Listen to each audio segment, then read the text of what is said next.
This is Amardeep. I'm essentially going to talk about something which is very close to my heart in terms of the total overall mix in marketing which we wanted to have, and that is how do we use blogs more effectively.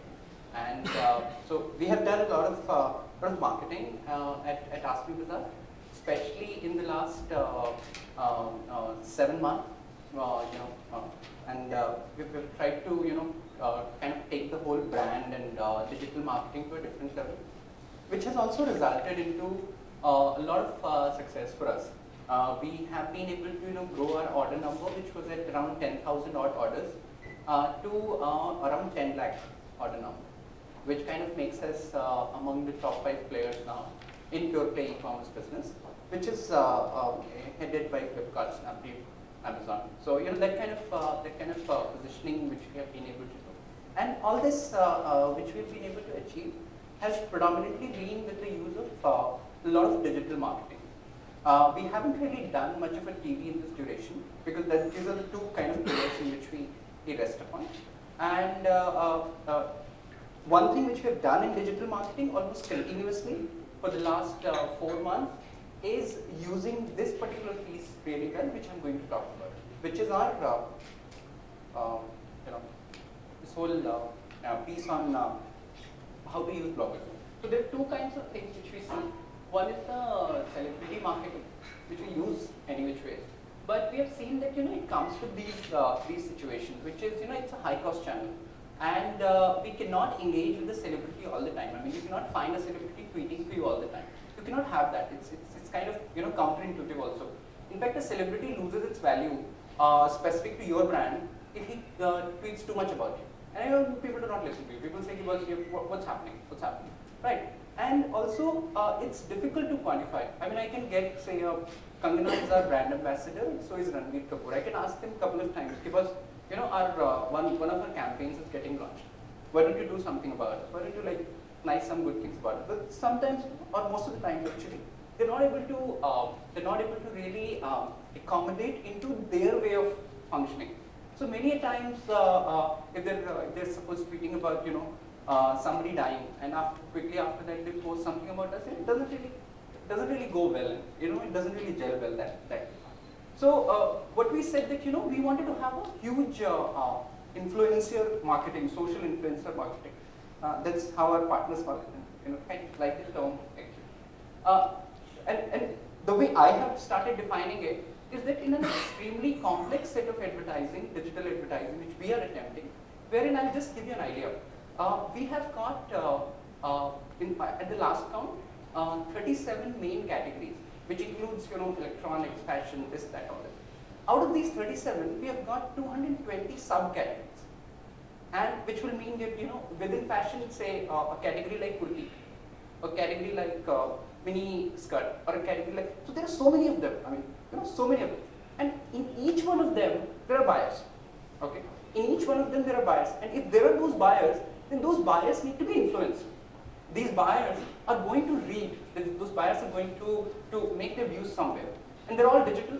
So we said that we need to have a solid program for influencing them, and what best way to do it? Through a social influencer kind of a thing. That's what. And we realized this thing that it helps us amplify our message. It helps us scale opportunities. In our case, we just need too much of it. We just need too much of scale. It also does that the young audience is able to connect with us more. And I'll give you real data on this that how it is connecting, and also better quantify.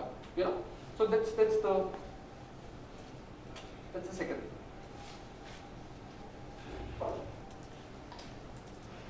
Now, every time what we are having is that we are having a new category launch almost on a weekly basis. We are getting, say I was talking about, these pink shirts or these floral shirts. They become a new subcategory which needs a launch. Now, can I run a TV for that? Or can I even run a big YouTube video for that? Okay, it's a big challenge for me because if I run too many YouTube videos, people start, leaving my YouTube video before it even starts playing. Skip in 5 seconds, so they skip. I mean, So that's the idea. So where is that balance coming in? Those are the kind of trickier questions which we face on a daily basis now. Inventory push. Now some seller in my category is saying, boss, I want to get rid of my 5,000 shoes, 5,000 Bakabuki shoes. I want to get rid of them very quickly.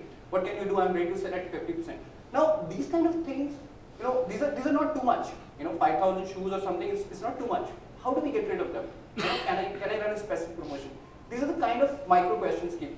Regular campaigns, localized amplification. I'm doing a program or a foodie kind of meet in, say, a small place like Jaipur. Maybe Jaipur is even larger. A small place like Bikaner. How do I raise the pitch there, which is local, and yet are able to get some people interested and talking about the whole thing? So those are the kind of questions. I'm going to talk about something interesting which we did last month. This was actually a follow-up of the campaign which we did earlier. Okay. Now, what we had done in the month of February was that we ran a big campaign called 99 Ways to Express Your Love. We created a category called 99 Store, and in that 99 love products were listed, like heart and all the chocolates, shit like that. Right. So those products, they were like 99 rupees, Youth Connect, this, that, starting on 1st of February, people are expecting it will get delivered before 14th of February. Instant connect with the youth. So we kind of took that 99 campaign, 99 Ways to Express Your Love campaign, and made it into a lovers festival. And we said that people who buy most will get a chance to meet Kangana. Okay. Now Kangana didn't give us dates for 2 months. Okay. So to meet her. Anyway, we basically finally agreed to meet her on 2nd of February.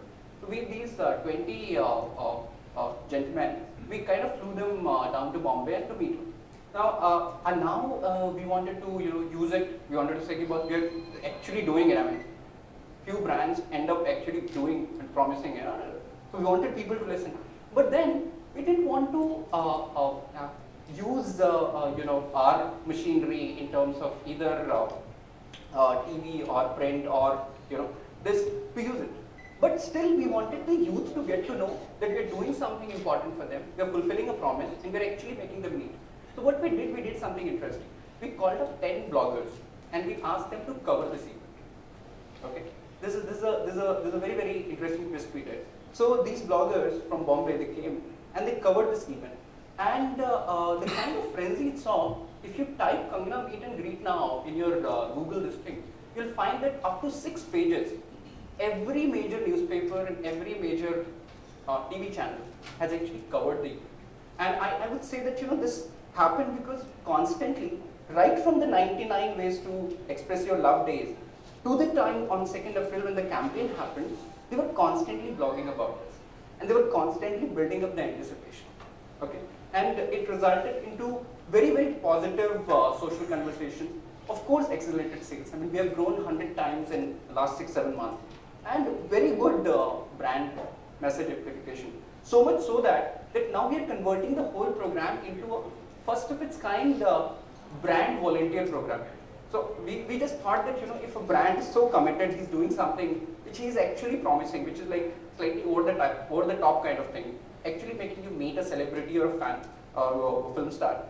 We said that we should make it into a continuous thing. So now we have come up with this whole brand volunteer, brand buddy program we are calling. And again, the idea is that the amplification for this, we're going to route through our social influencer marketing.